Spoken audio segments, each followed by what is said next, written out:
पाकिस्तान तहरीक-ए-इंसाफ के वो लोग जिनको उठा लिया जाता है और उनके ऊपर ये भी नहीं मालूम होता कि किसी थाने में है, क्या एफआईआर है, किसकी हिरासत में है। तो मैं आमतौर पर कोशिश करता हूँ कि इस प्रोग्राम में ये आवाज़ ज़रूर उठाऊँ कि आप जिस बंदे को पकड़ते हैं तो उसको प्रॉपर किसी चार्जशीट आपने किया है, किस मुकदमे में पकड़ा है, कहाँ गिरफ्तारी हुई, कहाँ रखा गया है, उसके ऊपर पूरी तफसील उसकी फैमिली को मालूम होनी चाहिए। कोई ऐसा तरीका नहीं होना चाहिए जो लॉ ऑफ द लैंड इजाज़त जिसकी नहीं देता। तो उस्मान डार भी उन्हीं में से एक हैं।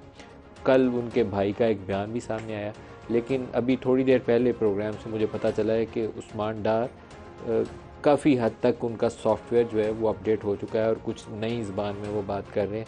प्रोग्राम आज आगे चलेगा तो उसके ऊपर बात करेंगे कि उनका सॉफ्टवेयर कैसे अपडेट हुआ, क्या नए इंकशाफात उनके सामने आए, वो सो कर उठे तो उन्होंने ख्वाब में क्या नई चीज़ें देखी या खुली आंखों से क्या देखी। कोशिश करूँगा कि प्रोग्राम में आपको कुछ दिखा पाऊँ। लेकिन नून लीग वाले जो हैं वो भी शायद किसी ख्वाब से बेदार होने की कोशिश कर रहे हैं। नवाज़ शरीफ ने एक बढ़क लगाई थी कि एहतसाब होगा, जनरल बाजवा ज़िम्मेदार, जनरल फैज़ ज़िम्मेदार।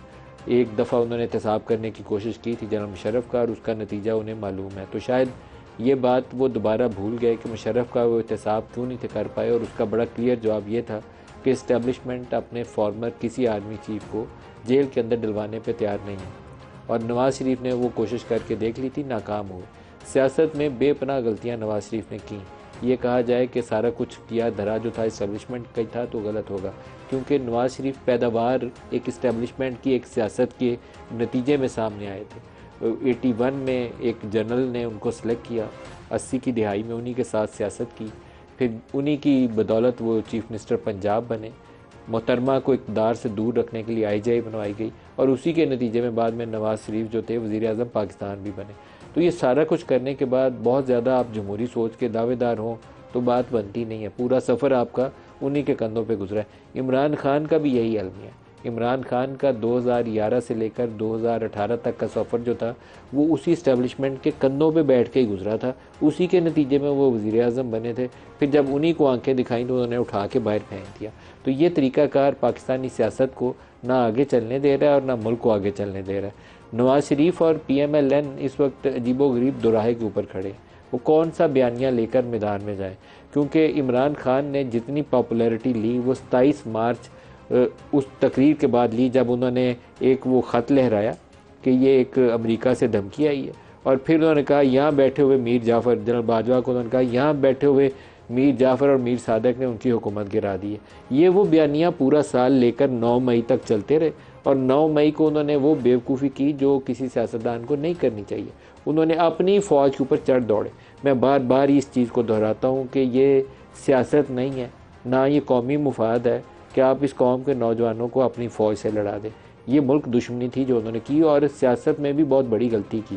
पहले 10 साल उनके कंधों पे बैठ के मज़े लिए और नवाज़ शरीफ को जेल भी डलवा दिया, डिस्क्वालीफाई भी करा दिया, हुकूमत भी मिल गई, और जब अपने मामला आए तो कहा कि सीधा GHQ पे चढ़ जाओ। ये मामला दुरुस्त नहीं था।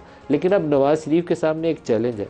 उनके भाई ने 16 माह पाकिस्तान में हुकूमत की है, वज़ारत उज़्मा चलाई है, और वज़ारत उज़्मा चला के वो पार्टी को और मुल्क को एक ऐसे मोड़ पर ले आए हैं जहाँ पार्टी दोबारा लोगों के सामने जाकर ये कह ही नहीं सकती कि हम तो आपके खादमे हैं। खादमे आला वो पंजाब के बनते थे, लेकिन अब खादमे आला नहीं, अब ज़ालिम आला के तौर पर सामने आते हैं।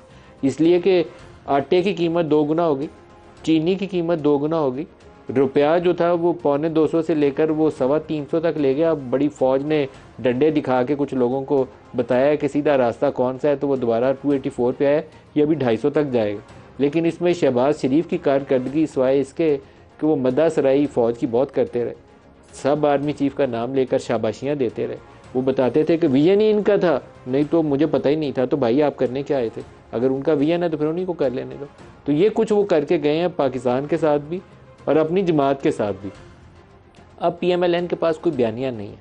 एक बयानिया नवाज़ शरीफ ने शुरू किया कि जनरल बाजवा और जनरल फैज़ का एहतसाब होगा।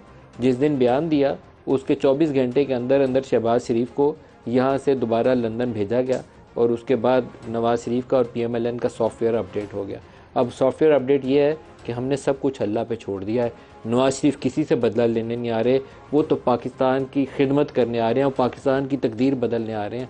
तो शहबाज साहब, आपने 16 माह जो डुबोया है वो भी आप ही की जमात थी कि वो किसी और की जमात थी? लेकिन इनका बयानिया, इनके तजादात, मैं वो आपको दिखाता हूँ। ये इनको इलेक्शन में हॉन्ट करेंगे। इनको एक राह लेनी है जो ये ले नहीं पा रहे। अगर ये सिर्फ वो इमरान खान जुमला बोला करते थे कि बूट पॉलिश के नतीजे में लोग कायल नहीं होंगे, और जो कायल होंगे वो आपको इक़्तिदार नहीं हिस्सा देंगे। सुनिए नवाज शरीफ शुरू में शहबाज शरीफ क्या कहते हैं और फिर नवाज शरीफ ने क्या कहा, दिखाइएगा।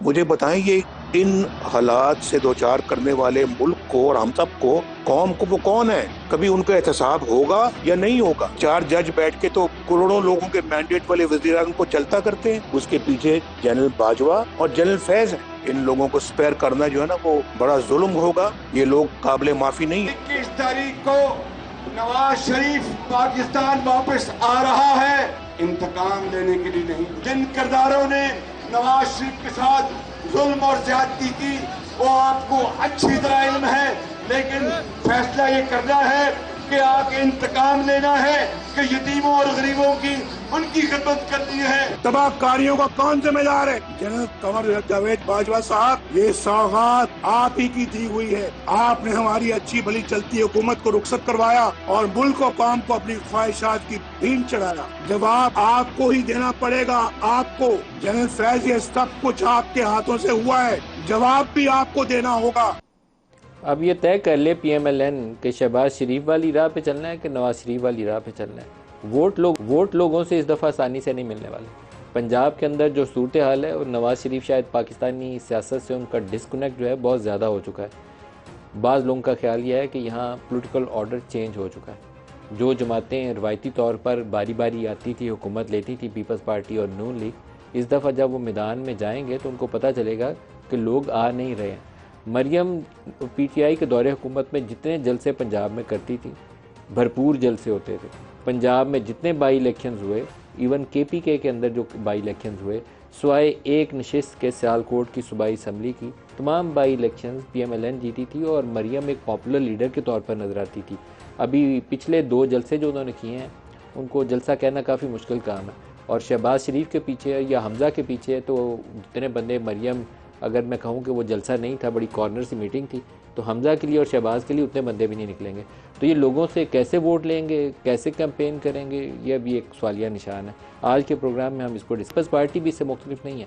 पीपल्स पार्टी जो दावेदार थी कि हमने सिंध के अवाम की तकदीर बदल दी है और सिंध के अवाम को पता नहीं हमने पेरिस बना दी है, उनको पता चलेगा कि सैलाब ज़दगान को जब कुछ खाने को नहीं मिला और भूखे हाथों जब उनकी हालत पहले से भी ज़्यादा बदतर हो चुकी है, कराची के अंदर जो पानी और ये हाइड्रेंट्स माफिया जो है उसने जो गुल खिलाए हैं, उसके बाद जब वो लोगों के पास जाएंगे तो उनको भी लग समझ जाएगी। सूरत हाल ख़राब है। लेकिन सवाल यहाँ एक बहुत बड़ा आ जाता है सामने कि पीपल्स पार्टी भी मार खा गई, नून लीग भी मार खा गई। PTI ने इस्टेब्लिशमेंट के ऊपर जो चढ़ाई की 9 मई को, उसके बाद इस्टेब्लिशमेंट उन्हें कबूल नहीं करेगी। तो होगा क्या, आएगा कौन हुकूमत बनाएगा, कौन जीतेगा पाकिस्तान में?